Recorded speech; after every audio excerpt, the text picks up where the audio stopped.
Hi friends, welcome to తెలుగింటి అమ్మాయి. ఈరోజు నేను క్రిస్పీగా ఉండే చెక్కల్ని ఎలా తయారు చేయాలో మీకు చూపిస్తానండి. ఈ చెక్కల్ని నేను వేసిన ఇంగ్రీడియంట్స్తో మీరు కూడా ట్రై చేయండి. టేస్ట్ అయితే చాలా బాగా వస్తాయి. చెక్కలు చేసుకోవడం కోసం నేను ఇక్కడ కేజీ బియ్య పిండి తీసుకున్నానండి. ఇప్పుడు ఇందులో గుప్పెడు కరివేపాకు వేసుకుందాము. కరివేపాకుని కట్ చేసుకొని వేసుకోవచ్చు, లేదంటే డైరెక్ట్గా ఆకులకైనా వేసుకోవచ్చు. ఇప్పుడు ఇందులో అరగంట ముందు నానబెట్టుకున్న పచ్చిశనగపప్పు, సగ్గుబియ్యం, సాయపప్పుని వేసుకోవాలండి. ఇవి వేసుకోవడం వల్ల చెక్కలు టేస్టీగా ఉంటాయి. అక్కడక్కడ ఇవి తగులుతూ క్రిస్పీగా బాగుంటాయి. ఇవి కొలత అనేది లేదు, మీకు నచ్చినన్ని వేసుకోవచ్చు. ఇప్పుడు ఇందులో టేస్ట్కి తగినంత ఉప్పు, జీలకర్ర, సోడా ఉప్పును కూడా వేసుకొని ఇందులో 2 స్పూన్ల నెయ్యిని వేసుకుందామండి. నెయ్యి బదులుగా డాల్డా, వెన్నను కూడా వేసుకోవచ్చు. అలానే ఇందులో 2 స్పూన్ల అల్లం, 5 పచ్చిమిర్చిని కచ్చాపచ్చాగా మిక్సీ వేసుకొని ఇలా వేసుకొని అంతా కలిసే విధంగా కలుపుకోవాలండి.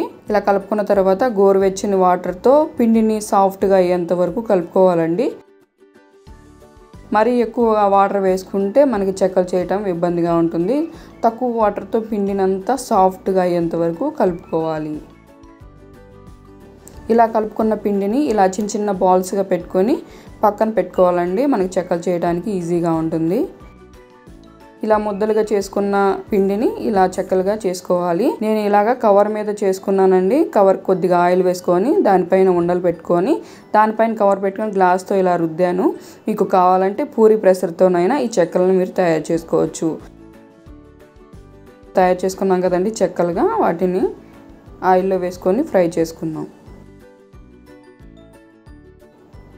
ఇలా వేసుకున్న చెక్కల్ని గోల్డెన్ కలర్ వచ్చేంత వరకు ఫ్రై చేసుకోవాలండి. ఇవి బాగా కలర్ రావాల్సిన పని లేదు, చల్లారే కొద్దీ కలర్ చేంజ్ అవుతాయండి. గోల్డెన్ కలర్ వస్తే సరిపోతుంది.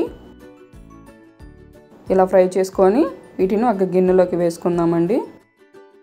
చాలా ఈజీగా మనం ఈ చెక్కలను తయారు చేసుకోవచ్చు ఫ్రెండ్స్. మీరు కూడా తప్పకుండా ట్రై చేయండి.